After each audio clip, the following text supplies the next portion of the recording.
So now that we've had a lecture on salt marshes, and I mentioned this species to you in that lecture, it makes sense to spend a little bit of time to introduce you more to Phragmites and its invasive nature. Remember, there is a local Phragmites species as well. This is a picture from a salt marsh in the eastern Long Island Sound, and all you see there is basically a monoculture of Phragmites as far as you can see in that picture. It's a highly invasive species that when it gets in and takes over, it really has a major effect on many of the habitats. Now, the distribution of this Phragmites occurs throughout all of the United States and southern Canada. And the whole country is pretty much affected by this. Where you don't find it are in Alaska and in the Virgin Islands. So even though, as the last slide shows, that it's present in 18 states, that doesn't necessarily mean it's invasive. An organism becomes invasive when it starts to have a much larger than normal effect on local populations or local habitats. So these are the states in which there's 18 of them, in which Phragmites is described as invasive in that they've had large effects on habitats. And if you look at some of these, Connecticut is there. Rhode Island should be included as well as Massachusetts. But if you look all the way out to the western part of the country, you have Colorado that's included as well. And that might seem like a unique distribution for it, but it's incredibly haline, which means it can live in freshwater habitats as well. And when it does hit those freshwater habitats, it can really take over. Likewise, you see West Virginia and South Carolina, and most likely it's invasive there. Now, how this Phragmites species actually spreads is once it gets a foothold in a particular habitat, it has these structures that are present that are called rhizomes. And those are just those kind of like sausage-linked sections. And rhizomes are incredibly good at basically growing, through some of the sediment, but just growing out and creating new plants. Many plant species reproduce in this manner, and Phragmites just happens to be very good at it, especially the introduced Phragmites. So it spreads to, locales, basically through seed.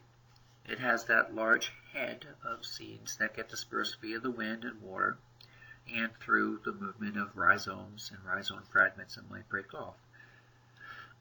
So if you visit a salt marsh and you walk on the Phragmites, chances are you're carrying the seeds to their next spot because they stick to you.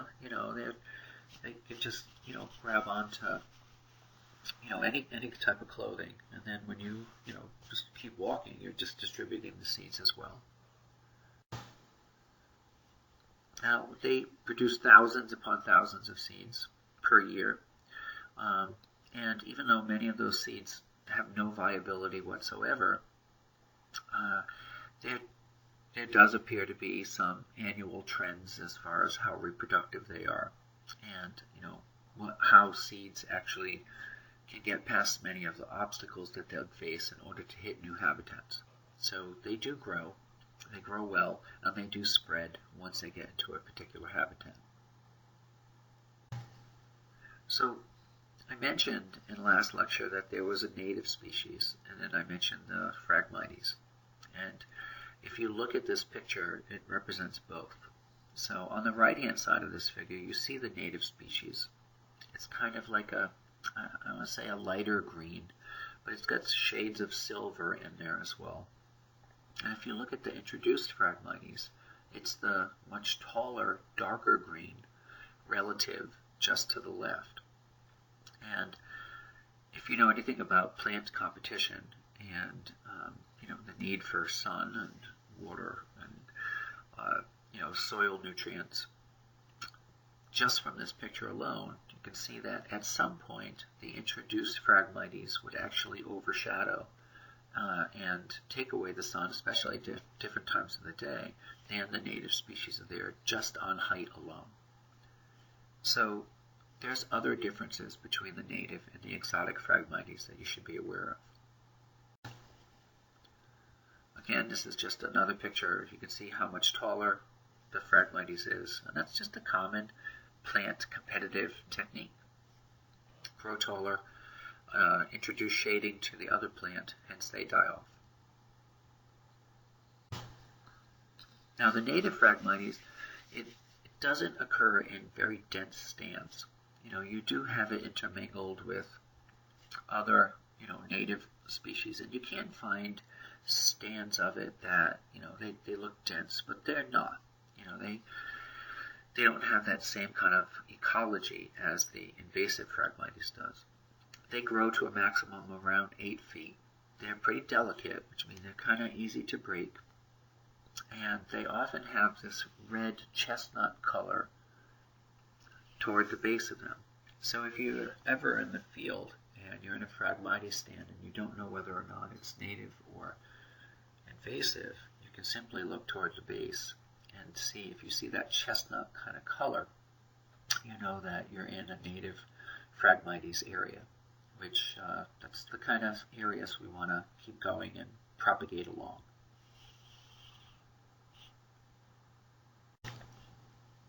So another example of a native frag is when the leaves are pale to yellowish green, and that yellowish green color is kind of what showed up as silvery in those figures, just 2 slides ago.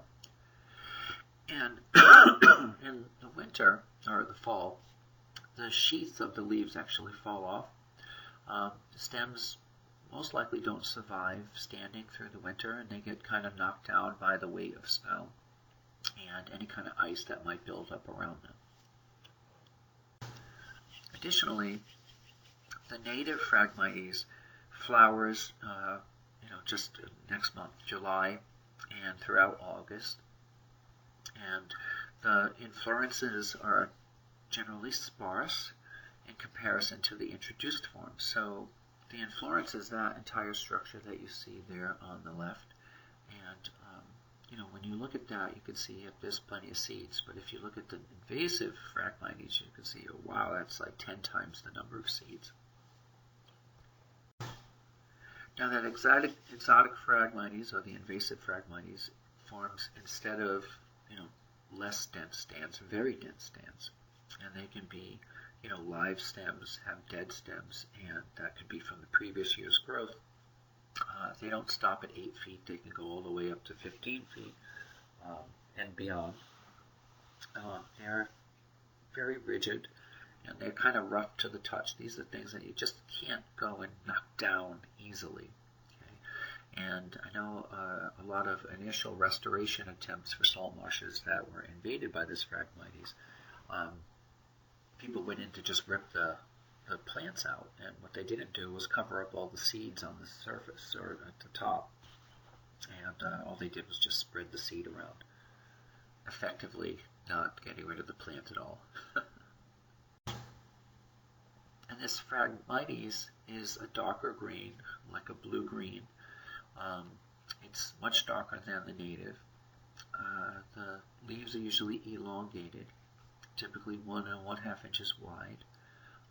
And the sheaths adhere very tightly to the stem, and they last throughout the winter.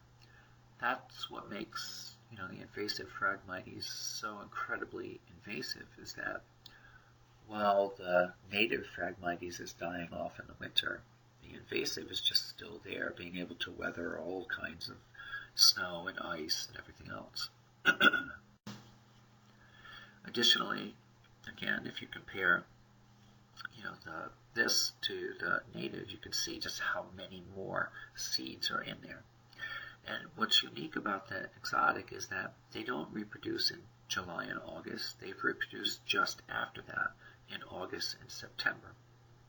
And Usually these come in different colors, but the seeds mature and they look kind of puffy, and they take on this green kind of color to them, and they're, like I mentioned, very easily moved around.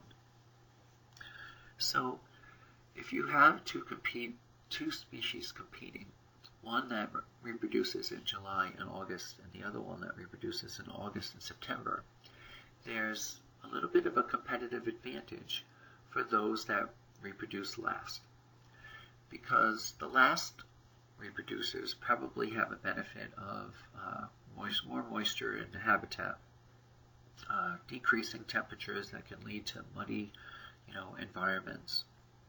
And if you think about July and August, especially in Long Island Sound, it's very warm. And if you think about August and September, it's just a little bit less warm. That allows those Phragmites species to really grab hold in certain habitats. And that stem coloration, again, looks different. If you remember that chestnut color that's on the native Phragmites species, and if you look at the introduced ones, the stem colors green throughout. So, again, if you want to know what kind of Phragmites stand you're in, whether it's invasive or native, just essentially look at the stem color toward the base, and that will tell you. And the other one too is that the stems of the native Phragmites have spots on them, and for the introduced species there's no spots. So you can actually see that along the stems. If you see spots, you know that they're native, and that's okay. If you don't, then you know you have an invasive species coming into a habitat. And I mentioned this, the plant color already. The native is lighter green, kind of silvery looking, whereas the introduced is a darker, green color.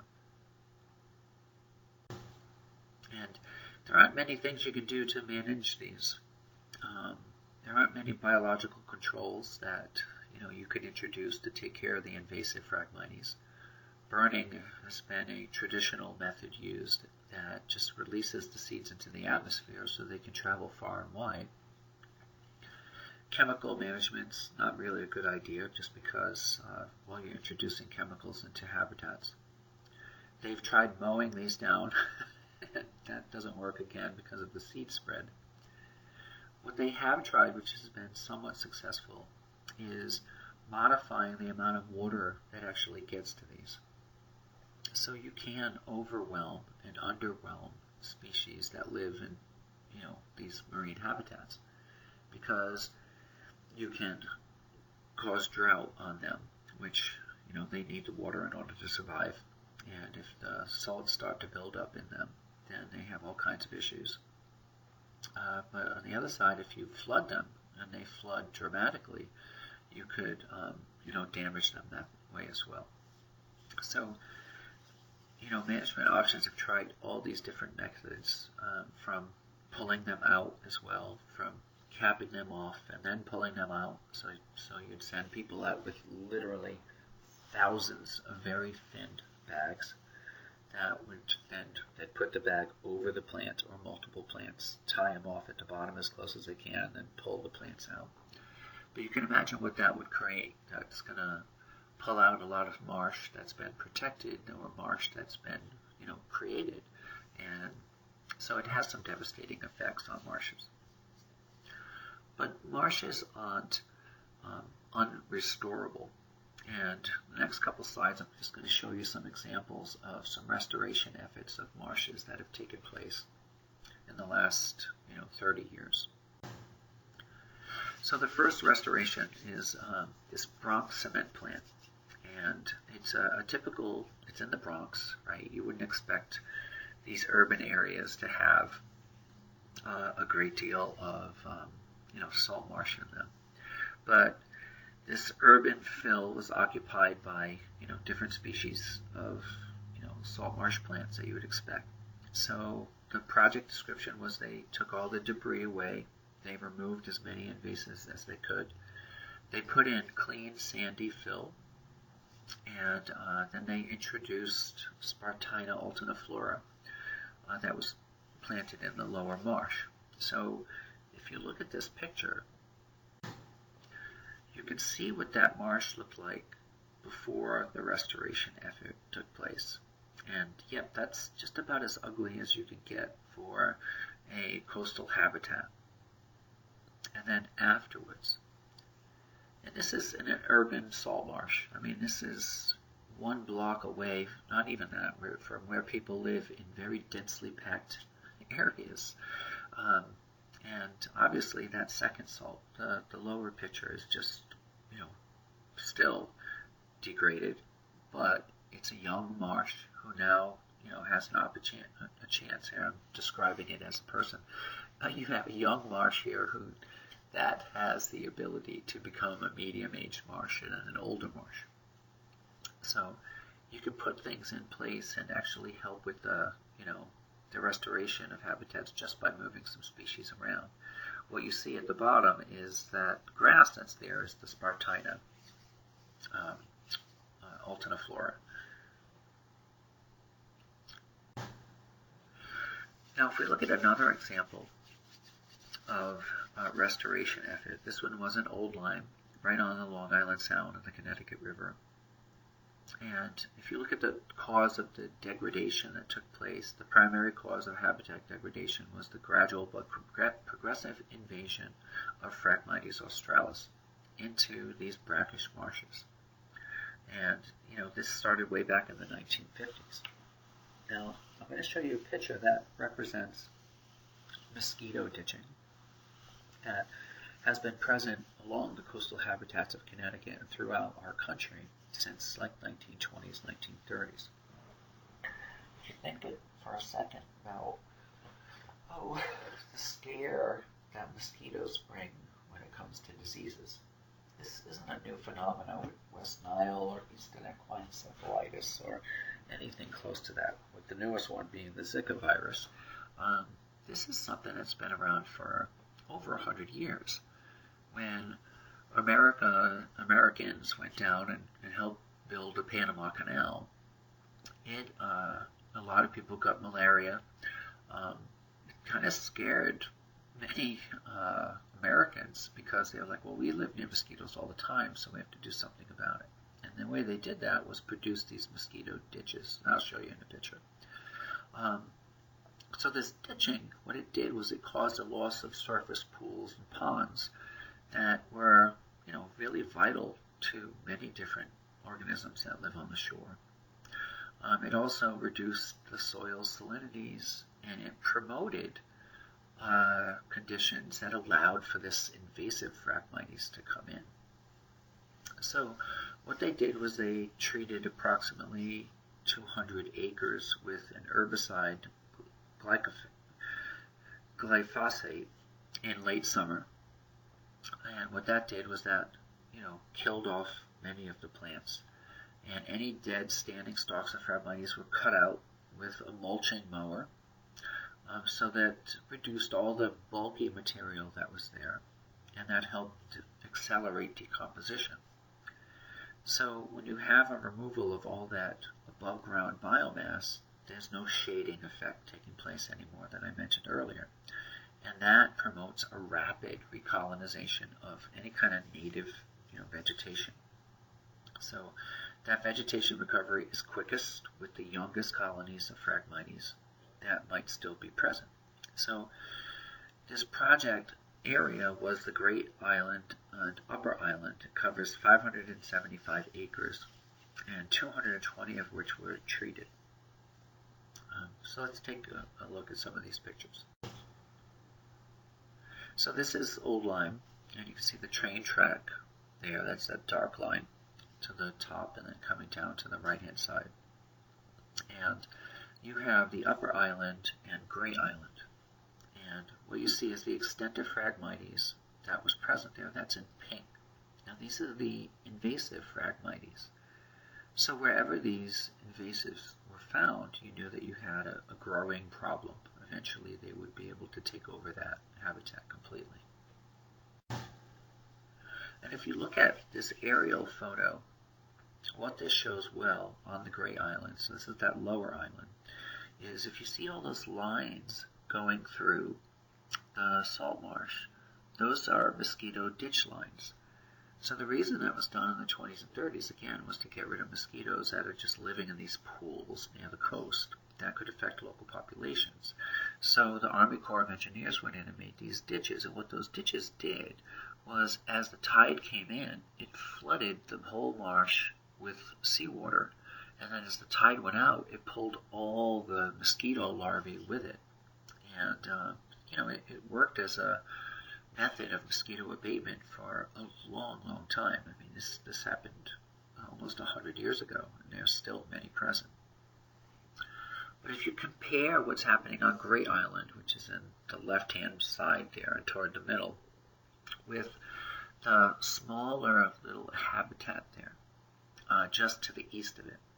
So that's near the words. Kind of looks like a pizza pie shape there. And you can see in that smaller area is a lot of standing water. And there's a couple ditch lines, but that standing water isn't so bad. It can breed mosquito larvae, but what it does is it promotes a lot of other native species to come and be in this habitat and eat the mosquitoes and take care of those mosquitoes. So it's a somewhat healthier habitat to have natural pools with a few ditches in there than what you see on the left, where basically that entire area is ditched. So what they did was they started to construct new ponds in that great marsh area, the Great Island area. And all they did was just go in, and that's a crane on a barge, and they cut down with basically a mower blade.